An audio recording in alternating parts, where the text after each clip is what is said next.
Et pour faire le lien avec les voyages dans le temps, ce sont ces mêmes cordes qui, en vibrant, finissent par ouvrir des passages temporels.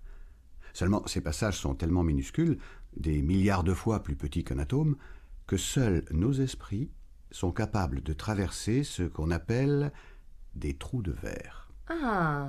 Mais la bonne nouvelle, c'est que d'un côté, nos chercheurs sont en train de cartographier et d'isoler chez de grands maîtres zen les zones de leur cerveau qui s'activent lorsqu'ils rentrent en transe profonde, et de l'autre, ils travaillent sur la possibilité de détecter les effets en spirale créés par ces mêmes trous de verre, là où la matière s'effondre. Et ensuite? Ensuite, c'est du tir à l'arc. Du tir à l'arc? Oui. Une fois que le mouvement elliptique d'un trou de verre est repéré, cela peut être n'importe où autour de nous, nous le symbolisons à l'aide d'un laser par un point hypnotique tourbillonnant. Ça, c'est la cible.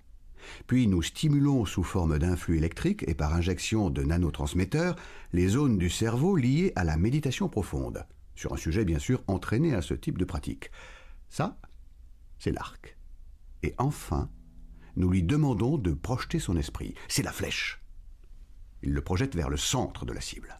Oui, mais enfin, vous dites ça comme si c'était évident. Nos esprits traversent des trous de verre comme si c'était normal.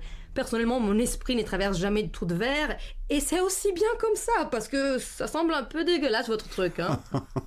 Mais non, détrompez-vous. Nos esprits empruntent en permanence des trous de verre. C'est juste que nous ne nous en rendons pas compte.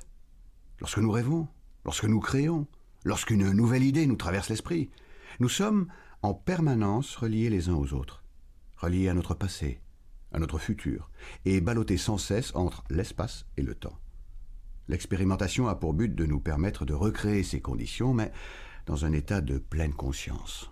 Pour ceux d'entre vous qui veulent en savoir plus sur l'union évolutionnaire, je vous rappelle que vous pouvez télécharger ou acheter le journal d'un vagabond directement en ligne. Et vous trouverez également sur cette page tous les liens qui vous redirigeront vers l'ensemble de nos activités. Allez, bella luna a tutti e che le nebulose solletichino anche voi. Radio A, Radio O, Radio A.